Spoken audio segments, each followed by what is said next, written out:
נו, למה הרבצת לטל? שהשולחן לא מתורגל בלענות, אז הוא שותק. אז הוא ממשיכה. למה אתה לא עונה לי שאני שואל אותך? ואני עומד בצד, אני אומר לעצמי, שום ספר פסיכולוגיה לא יודע להתמודד עם זה, אבל אני חייב לברר. למה היא מרביצה לשולחן בסלון? הילד הלך ראשון, ניגשתי לאמא שלי ואמרתי, אמא, אני חייב להבין למה הרבצת לרהיטים. חייב. היא אומרת לי, אתה לא תבין את הילד. אמרתי, מה הילד?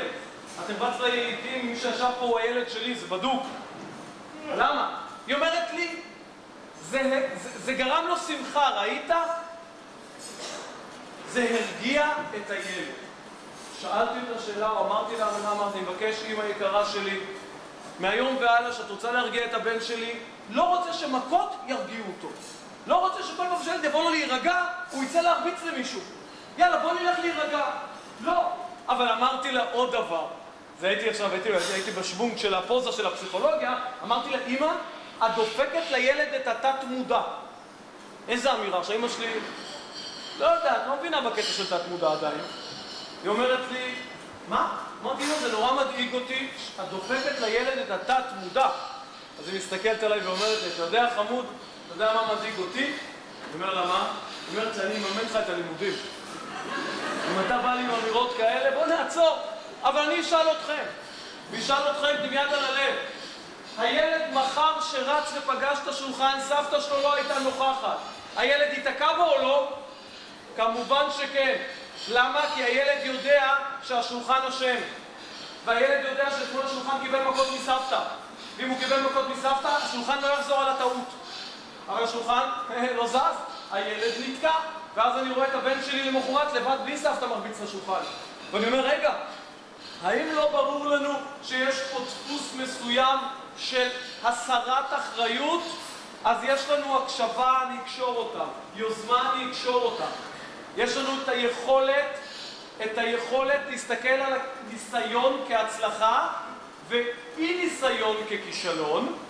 יש לנו את היכולת להיות במקום של וייסעו. יש לנו את היכולת להיות במקום, יש לנו את היכולת, היא לא גנטית, של מוח שליט על הלב. ואם אני לוקח את אלה, אני אשאל עוד דבר, מאוד פשוט. אם אני לוקח את הילד הזה שקם ונפל וקם ונפל ומחילו לו כפיים, ואחרי זה הוא נתקע בשולחן והשולחן אשם, אז אני אשאל אתכם את הדבר הבא. כמה פעמים אתם נתקלתם עם יד על הלב שקראו לכם לבית ספר כשהילד עשה משהו טוב? מתקשרת המורה, אתם חייבים לבוא דחוף לבית ספר, הוא עשה שיעורים. אני לא נתקלתי, באמת לא נתקלתי באירוע כזה, שהילד עשה שיעורים אז הודיעו לי. אתה חייב לבוא לבית ספר, הוא הביא קלמר. אבל אם הוא לא מביא קלמר, אם הוא לא עושה שיעורים, אתה עובר לגור בבית ספר. אתם מכירים את הנושא הזה שככל שהילד פחות מחובר למוסד, ככה ההורים יותר מחוברים למוסד. זה תהליך הפוך. אז אני עשיתי את זה להורים שלי, והתיקון שלי היה שאני הייתי שהילדים שלי היו בבית ספר, אני הייתי הרבה יותר בבית ספר מאשר כשהייתי תלמיד. כל שני וחמישי סיפרו לי מה הם לא. אז שאתם מסתכלים על זה ואני אקח, אשים את המילה רגע למעלה מצוינות. נשאל את עצמנו, בוא ניקח רגע החוצה מעולם הילדים ונלך חזרה לעולם שלנו. ובעולם שלנו נשאל את עצמנו את השאלה הבאה: כמה פעמים אנחנו עוצרים ומסתכלים על דברים טובים שקורים לנו? כמה פעמים? לא יודע. כמה פעמים אנחנו עוצרים ומסתכלים על דברים לא טובים שקורים לנו? בדרך כלל יותר. אבל מה יש יותר דרך אגב? טוב או לא טוב? כמובן שטוב. אם כך, ברגע שאתה מסתכל לרוב על מה שלא טוב, ואתה לא מסתכל על מה שכן טוב, אתה מאבד פרופורציות ואתה עשוי לחשוב שהרוב לא טוב. ואז אתה מקבל חוסר איזון.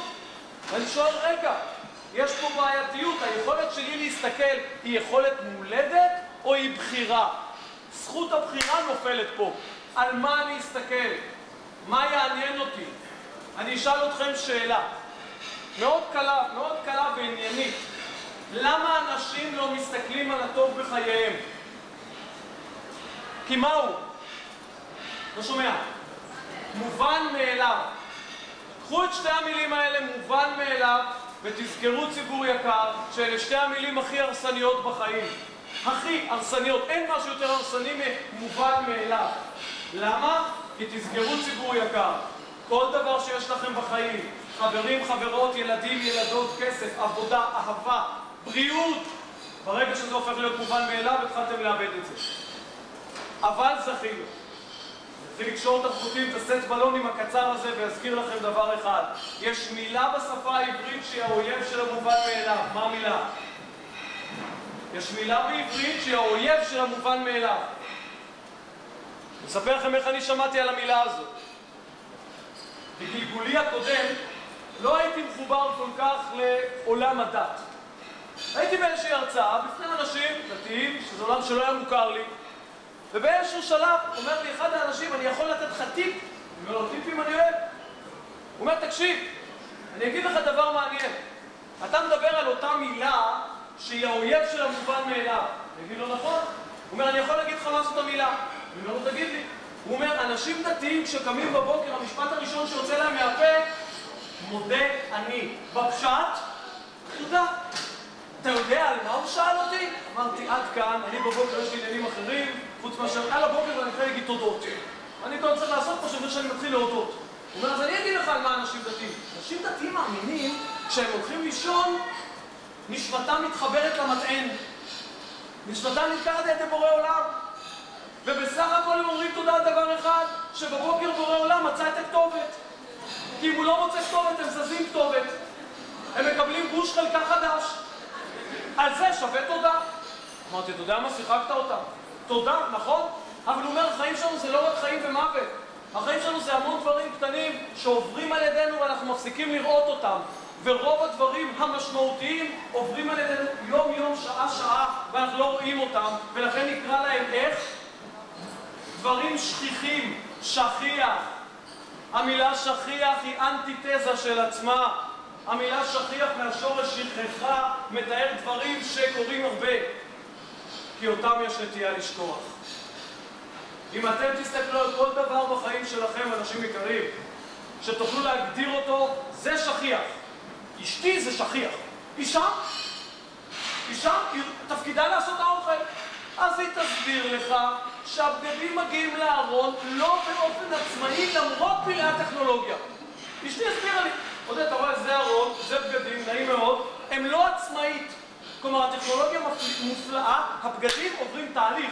מהרגע שאתה נפרד מהם באופן עצמאי ברחבי הבית, יש מערכת איסוף. מערכת האיסוף אוספת אותם לסל. מהסל יש מערכת מיון. המיון מפרידה צבעים. ואחר כך זה נכנס למערכת ניקיון. כשאתה מסתכל על הדבר הזה, אתה בא ואומר, אין מובן מאליו. אין מובן מאליו. המילה תודה צריכה להיות חלק מרכזי בחיים שלנו. המילה שכיח צריכה לסמן לנו את כל הדברים שכדאי שנשמור. ואם אני סוגר את כל הדבר הזה, ואני לוקח את הבקבוק היקר הזה, ואני אגיד לכם, תראו אנשים יקרים, על קצה המזלג, באמת, לא על קצה, על קצה קוצו של מזלג, נתתי לכם כמה נקודות. האם אני מקשיב, או האם אני מדבר? יותר מדי. האם אני אומר תודה, והאם אני לא רואה את העולם כמובן מאליו, אבל לא העולם בגדול, ביום-יום, הילדים, הבריאות, האישה, הבעל, העבודה, הלקוחות. אז אני אומר לכם, מי שיקח את הרשימה הקצרה הזאת, ניקח לעצמו משהו אחד קטן ויגיד, אני לוקח את זה איתי ובוחן את עצמי מחר בבוקר. ואני אשאל את עצמי שאלה פשוטה, יש לי את זה או אין לי את זה? לא דיברתי על שום דבר גנטי. אני לוקח את הבקבוק הזה, ציבור יקר, ואני אומר לכם, אתם, אנחנו, זה הבקבוק.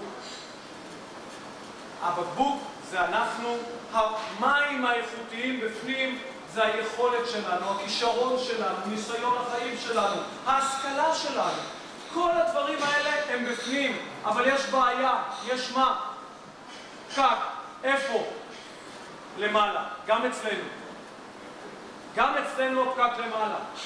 ולכן אמר איינשטיין פעם שהמקום הכי רחוק שנגיע בחיים לא יהיה יותר רחוק מהמחשבות שלנו. ולכן התפקיד שלנו לקום כל בוקר, ואחרי שאמרנו תודה והתכוונו לתודה, נעשה עוד דבר אחד. נחפש פותחן שיפתח את הפקק, כדי שנוכל ליהנות במה שיש בפנים, במקום כל היום לרוץ לחפש בחוץ. הכל נמצא אצלנו. אבל לא אמרו כבר חכמים בטח גדולים ממני, שבחיים האדם לא מחפש על עצמו. שמה הכל מתחיל. אתם רוצים ליהנות במה שיש בפנים, תזכרו שהשגרה סוגרת פקקים, המצוינים קמים בבוקר, פותחים פקקים ויכולים כל יום מחדש ליהנות. תודה אדוני מלך העולם, שהכל יהיה בדברו.